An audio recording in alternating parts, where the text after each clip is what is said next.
the girl of many eyes. In the quiet village of Ekudu, the nights were usually calm. The moon hung low like a grandmother's watchful eye, and the stars danced gently in the sky. But on the night Awil was born, the sky changed. The moon vanished behind thick black clouds, and thunder cracked the heavens open. Rain poured like the sky itself was crying. The wind howled through the trees, shaking the roofs of the small mud houses. The villagers whispered, "Something unnatural has arrived." Inside a small round hut on the edge of the village, Nena cried out in pain. She was giving birth alone, her husband Obidike holding her hand, his face soaked with sweat. The midwife, Mama Mbie, wiped Nena's forehead and said, "Push, Nena. Push now, or the child may not see the dawn." With one final scream, Nena pushed, and the baby came into the world, not with a cry, but with silence. "She's not crying," Obidike gasped. Then, just as Mama Mbie cleaned the baby's skin, the child opened her eyes, and the storm stopped. All at once. No thunder. No wind. No rain. Just silence. The baby let out a small cry, and the village let out a breath they didn't know they'd been holding. But Mama Mbie saw something that made her heart jump. Right in the center of the child's small chest was a mark, dark, round, and shaped like an eye. It looked almost real, like it might open at any moment. She quickly covered it with a soft cloth and handed the baby to her mother. "Her name is Awil," Nena whispered, holding her close. "She is my gift." But Mama Mbie's voice was tight as she replied, "A gift, yes, but gifts can be dangerous." Awil grew up fast, and with her came a beauty the village had never seen. By the time she was 6, her skin glowed like fresh palm oil, and her eyes were the color of wet earth after rain. Her hair curled like wild river vines, and when she laughed, birds stopped to listen. Her face was like a painting carved by the gods themselves. But beauty was not the only thing she carried. Strange things began to happen. When Awil touched a small bird with a broken wing, it didn't fly away. It froze, completely still, and then dropped, lifeless. When she helped a neighbor carry a goat across the stream, the animal collapsed halfway and never got up again. Once, a boy her age named Chika held her hand under the big mango tree. He blushed and told her he wanted to marry her someday. That night, Chika screamed in his sleep. And the next night. And the next. He never stopped screaming. The dreams came every time he closed his eyes. No healer could help. No prayer worked. In time, Chika's family left the village in fear. That's when the whispers began. "She sees more than we do," some said. "There is a spirit in her body," others murmured. "Her chest holds something unnatural," Mama Ifioma warned. Nena, Awil's mother, began to keep her closer. She always made her wear thick wrappers, especially over her chest. No one was allowed to see her bathe. No one was allowed to touch her skin, especially near the mark. When Awil turned 10, she asked her mother, "Mama, why do they look at me like that? Why do people move away when I come near?" Nena looked into her daughter's soft eyes and smiled gently, but her voice was firm. "My daughter, there is something inside you. Something the world may not understand." Awil frowned. "Is it bad?"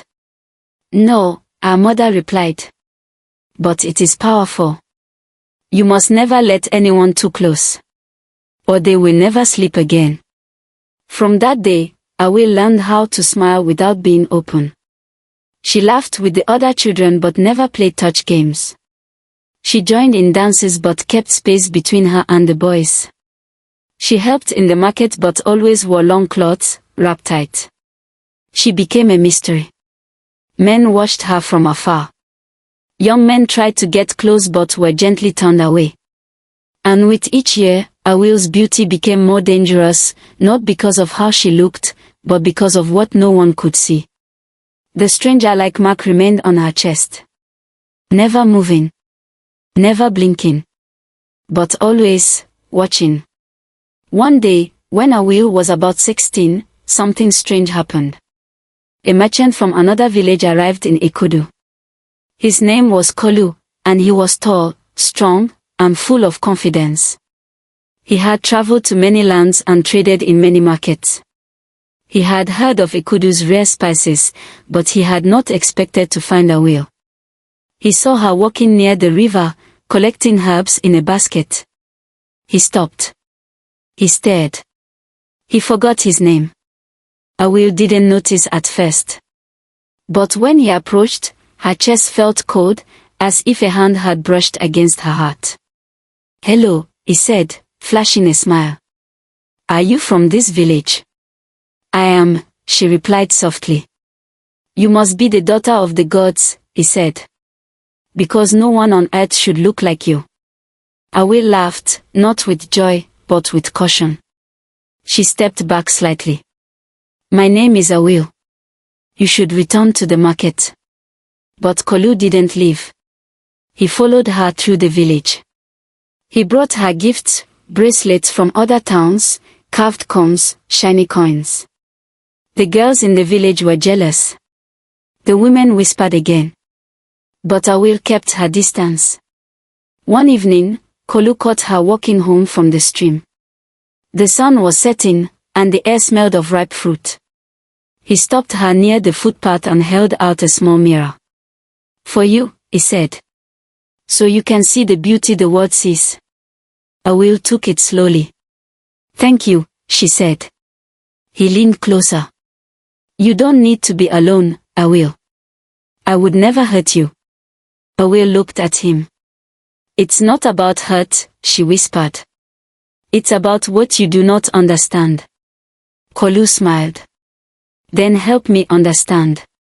She paused, then said, "If you touch me, you may never sleep again."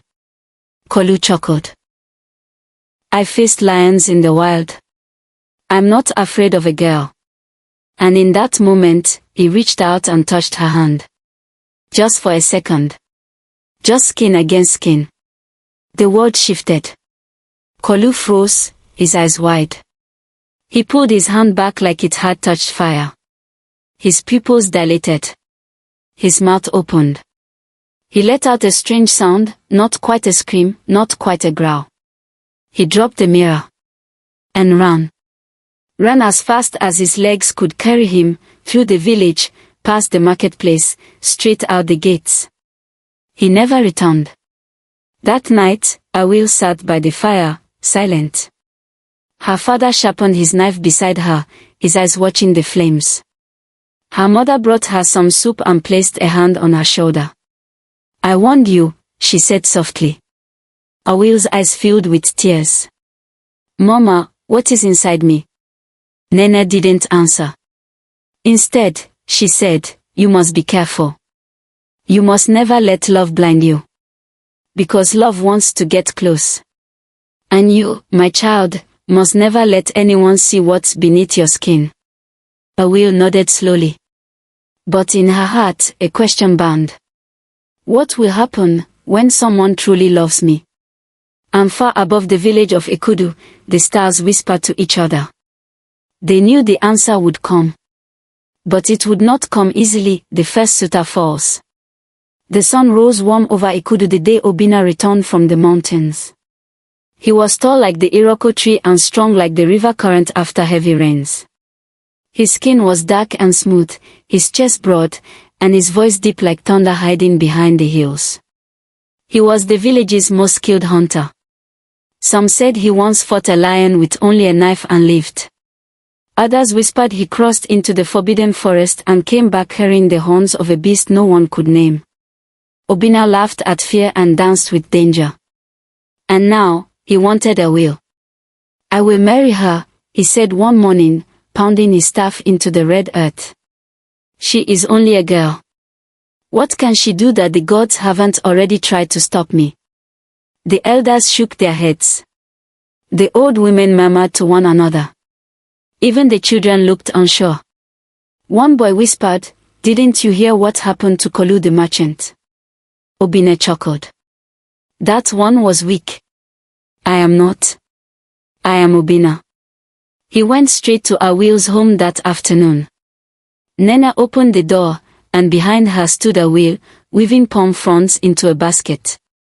When she looked up, her eyes met Obina's. She knew why he had come. "I've come for your daughter's hand," Obina told Nena, loud enough for the neighbors to hear. "I have killed beasts and walked through fire. What is one woman to a man like me?" Awil stood and wiped her hands. Her voice was soft but firm.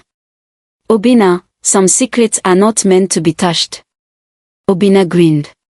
"Secrets are like shadows, Awil. They fade in the sun."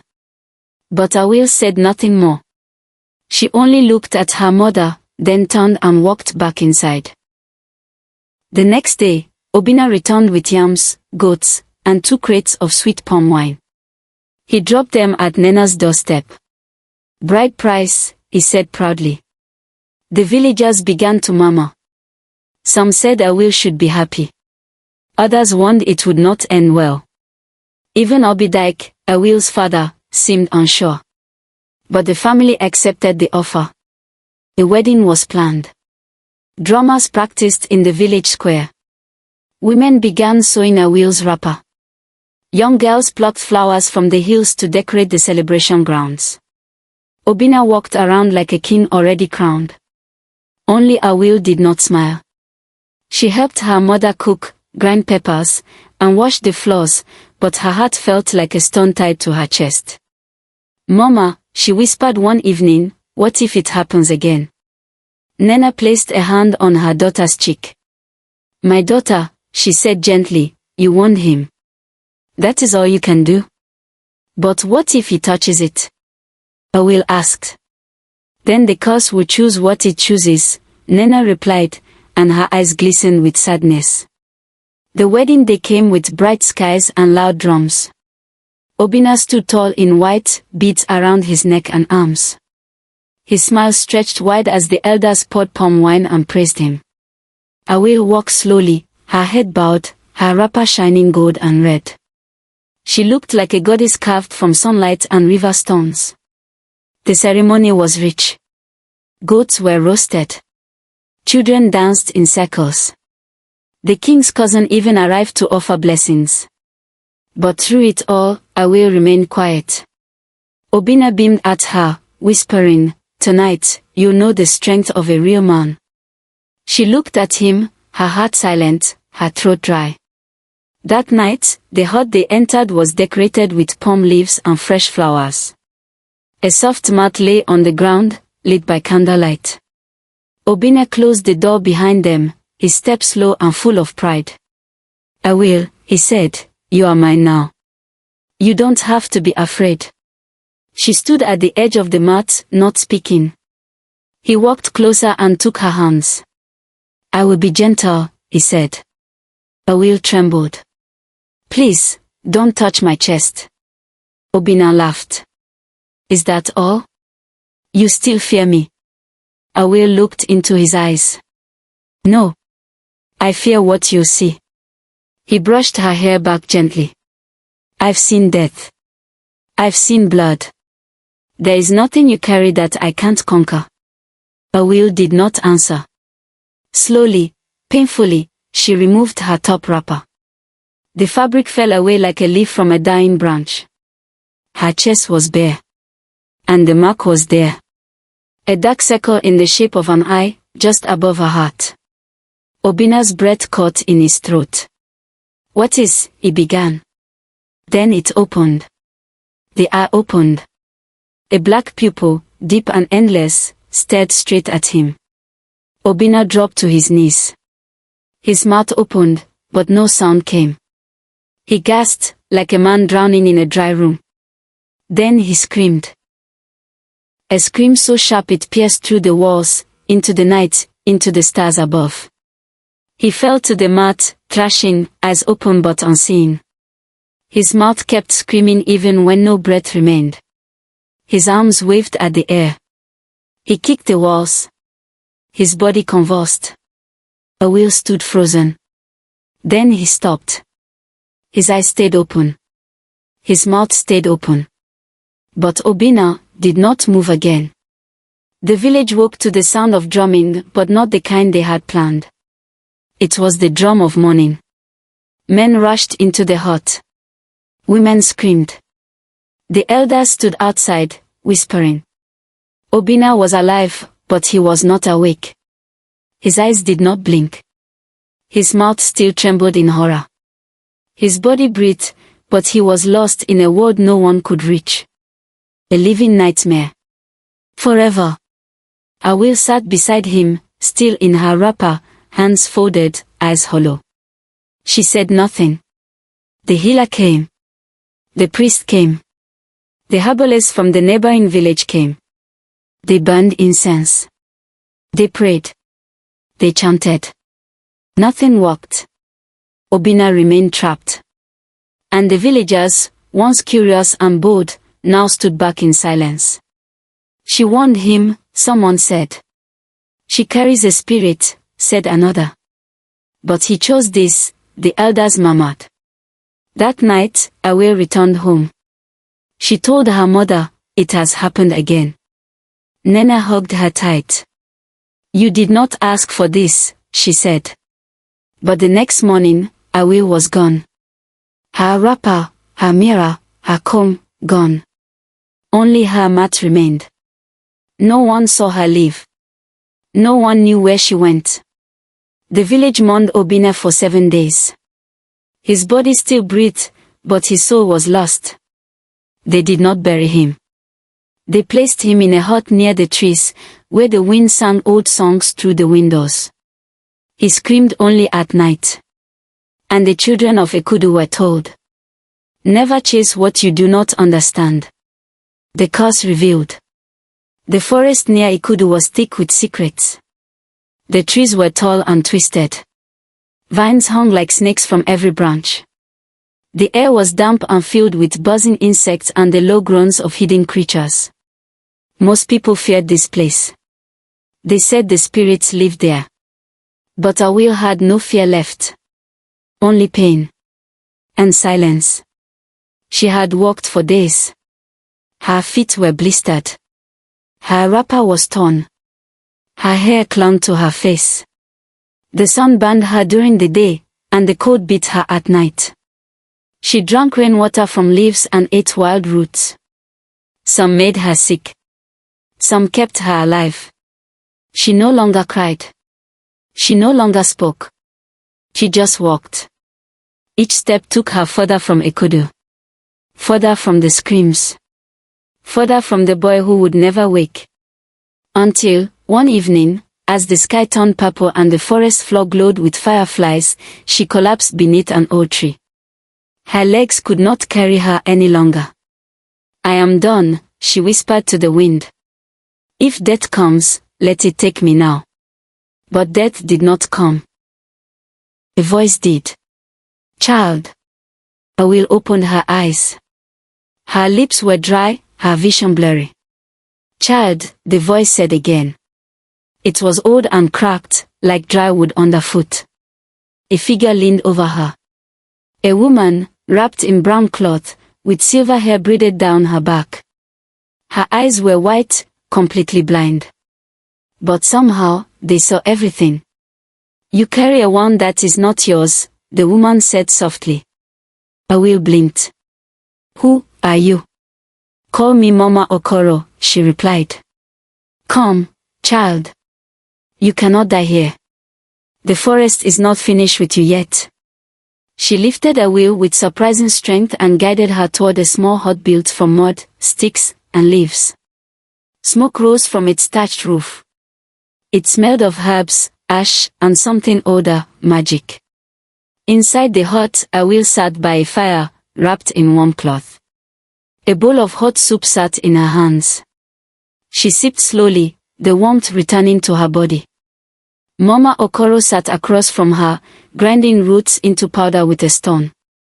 Though she could not see, her hands moved like she had known these things for 1,000 years. You are lucky, Mama Okoro said. Few people find this place. And fewer are allowed to stay. I didn't come here on purpose, Awil whispered. No one ever does, the old woman replied. They sat in silence. The fire crackled. Awil's eyes watched the orange light dance on the walls. Then, Mama Okoro spoke again. "There is something on your chest," she said. "A mark." Awil stiffened. Slowly, she untied her wrapper and let it fall just enough to reveal the mark, the dark, eye-shaped scar above her heart. Mama Okoro leaned forward and touched it gently with her fingers. She gasped. "This was not meant for you," she whispered. Awil pulled her wrapper back up. Her voice shook. "What do you mean?" Mama Okoro sat back slowly, her face heavy with memories. "Long ago, when I was still a young woman, I heard a tale from a traveler. A tale of a seer, a man who could see the past, the future, and the heart of any living soul. But his gift came at a terrible price. He had to trap the souls he touched." "Trap them?" Awil asked. Mama Okoro nodded. "He placed them into eyes carved from stone, shaped by dark magic. The eyes could be hidden in people, in animals, in objects. And when someone dared to see the eye, the soul inside would awaken and destroy them from the inside." Awil's heart pounded. "What happened to the seer?" "He was cursed by the gods," Mama Okoro said. "Banished. His eyes were scattered. Most were destroyed. But some survived." She leaned forward, her blind eyes glowing with invisible fire. "One of those eyes," she said, "was placed inside your chest." Awil shook her head. "But, why me?" Mama Okoro's voice softened. "Because your mother was loved too much, and hated even more." She paused, letting the word sink into the air. "Your mother, Nena, was one of many wives to your father, yes?" Awil nodded. "He had 3 others. My mother was the youngest. And the most beautiful," Mama Okoro said with certainty. "The co-wives hated her for it. One of them, Adiko, was especially jealous. She had tried for years to give your father a daughter but failed. When your mother became pregnant with you, Adiko knew she could not stand it." Mama Okoro stood slowly, walked to a woven basket, and pulled out an old, dark cloth wrapped in cowrie shells. "She went into the deep forest," she said, "to a dying priest. A man who once served the seer. She offered him coins. Chickens. Blood. She begged for a curse. Not to kill the child, no. That would be too simple. She wanted the child to live, but with a burden so heavy, the world would fear her. She dropped the cloth at Awil's feet. And so he gave her the eye." Awil stared at the cloth in horror. "But my mother, she never knew." "No," Mama Okoro said. "The mark appeared the day you were born. Your mother thought it was just a birthmark. But Adiko knew. She watched in silence. She saw the fear grow around you. And she smiled." Awil's hands began to shake. "Why? I never hurt anyone." "The eye inside you was made to see the souls of men," Mama Okoro said. "It judges them. And if they look upon it with selfish hearts, with hunger, with pride, the eye awakens. And punishes." Awil's voice cracked. "But what about love?" Mama Okoro smiled sadly. "True love, pure love, can silence the eye. But it must come with no desire. No want. Only acceptance. Only then can the eye close, forever." Awil buried her face in her hands and wept. She cried not because she feared the curse, but because, in her short life, no one had ever tried to truly know her. They wanted her beauty, her body, her name, her spirit. No one asked. She cried for Obina, who had dared her to be a prize. She cried for Chika, the boy who held her hand and lost his dreams. She cried for her mother, who had tried to protect her, not knowing what lived in her chest.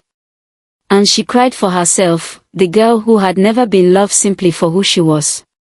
When she looked up again, her face was soaked with tears, but her heart felt lighter. "Mama Okoro," she said, her voice trembling. "Can it be undone?" The old woman reached across the fire and held her hand. "It can be healed. But not by me. Not by herbs. Not by chance." "Then how?" Awil asked. "Only when a soul looks at you," Mama Okoro whispered, "and sees not your beauty, nor your curse, but your truth." That night, Awil slept deeply for the first time in weeks. The fire crackled softly beside her. Mama Okoro hummed an old song. And in her sleep, Awil dreamed of a man with gentle eyes, who looked at her chest and did not flinch. Who looked at her heart, then simply said, "I see you." The man who looked away. The forest was quiet. A gentle wind moved through the trees, rustling the leaves like soft whispers. Birds sang far above. The sky was pale gold, and the earth smelled of wet soil and herbs. Awil knelt by a patch of wild plants, carefully picking the ones Mama Okoro had taught her to recognize: bitter leaf for fever, scent leaf for wounds, and a rare red root for strength. Her hands moved with grace, but her mind was distant. Since learning the truth of her curse, a new sadness had settled in her chest, like a sleeping weight, heavy but calm. Then she heard it. A twig snapped. Awil stood, alert, eyes scanning the trees. From between the shadows stepped a man. He looked about her age, perhaps a little older. His clothes were dusty, torn at the hem. His sandals were worn. A leather satchel hung across his chest. His face was gentle, his eyes tired but kind. He held up his hands. "Please," he said, "I don't mean harm." Awil did not run. She did not shout. She only asked, "Are you lost?" The man gave a small nod. "Yes. I was walking from the river village to Nsola, but I took the wrong path. I've been in this forest for 2 days. No food. No fire. Just walking." Awil studied him for a long moment. She saw no hunger in his gaze. No fear. No lust. Just quiet. Finally, she said, "Follow me." That night, the fire burned low inside Mama Okoro's hut. The old woman was away, searching for special roots in the deeper parts of the forest. Awil sat with the traveler, offering him warm broth and water from the clay jug. "My name is Joloni," he said between sips. "I was a teacher once. Before the war came. Before my village was burned." "I'm sorry," Awil said softly. Joloni nodded. "Now I wander. I walk. I listen to trees. I try to remember who I was." Awil looked into the fire. "You are a kind man," she said. "I just want peace," Joloni replied. They sat in silence for a while. Outside, the forest hummed. Then he looked at her. "What is your name?" he asked. "Awil." He smiled. "A beautiful name. It means gentle one, doesn't it?" Awil gave a small smile. "Some say so." He did not ask her why she lived alone in the woods. He did not ask about her past. And he did not look at her the way other men did. Days passed. Jolani stayed, helping Awil collect herbs, build a new fire pit, and patch the roof of the hut. He moved with ease, never trying to be closer than he needed to be. He never touched her. Never asked to see her hair. Never asked what lay beneath her wrap. They shared food. They shared stories. They shared silence. And slowly, Awil's heart began to breathe again. But still, she warned him. "You don't know what I carry." Jolani looked at her and said, "Whatever it is, I will not fear it. I came to heal, not to possess." No one had ever said such words to her before. Then came the night of the red moon. Awil had been feeling strange all day. Dizzy. Weak. Her stomach churned like boiling water. She had eaten a small piece of a root she thought was safe, but it wasn't. By nightfall, her skin burned with fever. Her hands trembled. Her breath came in short gasps. She collapsed just outside the hut. Jelani rushed to her side. "I will," he cried, catching her before her head hit the ground. He carried her inside and laid her gently on the mat. Her eyes fluttered. Her lips were cracked. "It's the root," she whispered. "I made a mistake." Jelani didn't panic. He knelt beside her and checked her pulse. He boiled water, crushed herbs, and began to treat her, just as Mama Okoro had shown him the week before. Then came the moment. Awil began to sweat, her wrapper loosening from her chest. She groaned in pain, her body twisting. Jelani reached for a damp cloth, but paused. Her chest was exposed. The mark was visible. The eye. He turned away.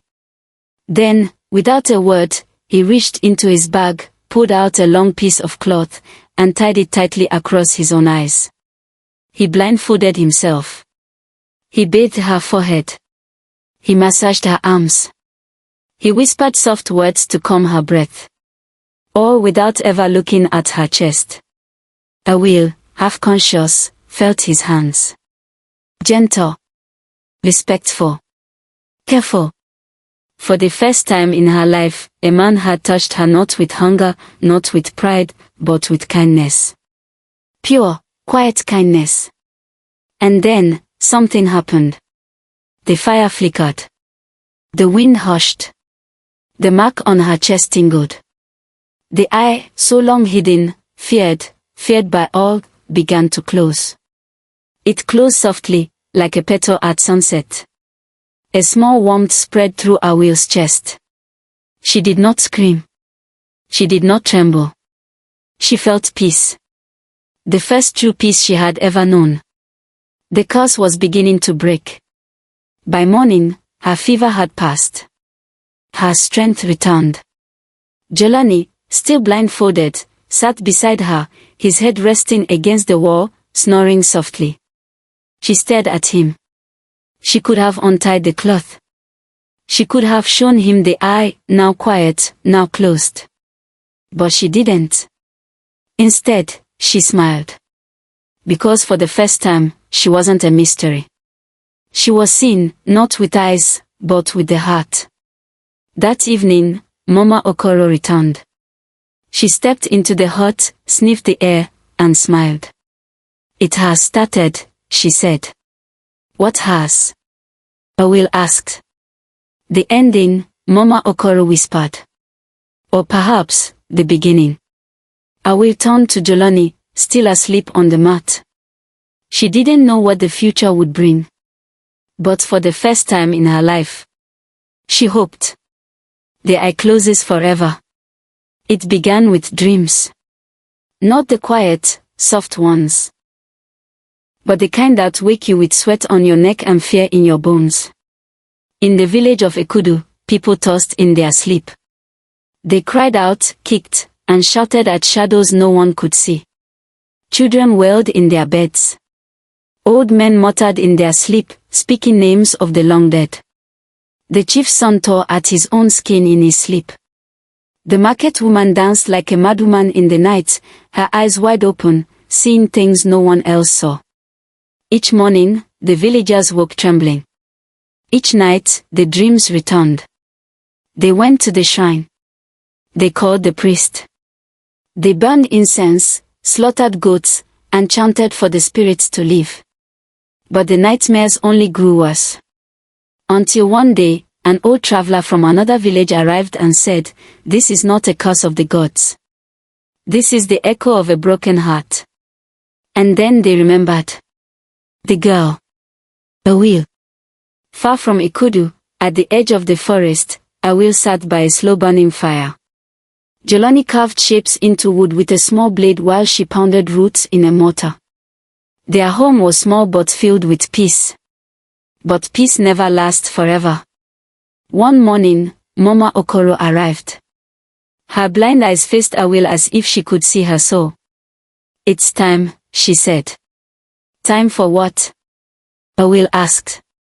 "To go home." Awil looked at Jelani. He gave a small nod. "We go together." And so they walked, through the trees, across streams, past memories that once felt like wounds but now felt like lessons. The air grew heavier the closer they came. When they reached the gates of Ekudu, the guard stepped back in fear. "She's returned," one whispered. But they didn't stop her. No one did. The village square was full. The elders sat in their wooden chairs. The chief stood beside them, his robes heavy with gold threads. The people formed a wide circle, staring in silence. And in the center stood Awil. The girl they once called cursed. The girl they once banished. But she was not that girl anymore. She stood tall. Jelani stood beside her. She took a breath. And began to speak. "You all know my name," she said. "But few of you know my truth." She told them everything. About the eye. About the curse. About the jealous co-wife who placed it inside her before she was born. About how the eye trapped souls who looked at her with hunger or pride. She spoke of Chika. Of Obina. Of how she fled the village, broken and alone. She spoke of Mama Okoro, who showed her the truth. And of Jelani, who never asked for her beauty, only her peace. The people listened in silence. Some lowered their heads. Some wept quietly. Then Awil did something she had never done in public before. She untied her wrap. Slowly, with steady hands. The villagers gasped. There, above her heart, was the mark, the eye that had cursed them all. But this time, it was closed. The lid sealed. Peaceful. Quiet. And then Jelani spoke. His voice was calm, but it filled the square like a drum. "You feared her body. But you never saw her heart. This curse was not hers by choice. And even when it hurt her most, she never used it in anger. She warned you. She loved you. And you threw her away." The square remained still. Then one elder stood. He stepped forward slowly, tears in his old eyes. He knelt. "I was wrong," he said. "We all were." One by one, the villagers followed. They knelt before Awil, the girl they had feared, but who had harmed no one with intent. That night, for the first time in many moons, the dream stopped. No cries in the night. No screams in sleep. Only peace. Awil did not stay in Ekudu. She forgave, but she did not forget. She and Jelani returned to the forest, where the trees no longer whispered of fear but sang of freedom. They built a new home, small, strong, filled with herbs, warmth, and laughter. And soon, little feet began to run across the forest floor. Their children, born not of pain but of peace. They say those children grew up with strong hearts and quiet power. And sometimes, late at night, they would sit around the fire and ask, "Mama, is it true you had an eye in your chest?" Awil would smile and say, "Yes. But it closed when someone finally saw me for who I was, not for what I carried." In the village of Ekudu, elders tell her story to this day.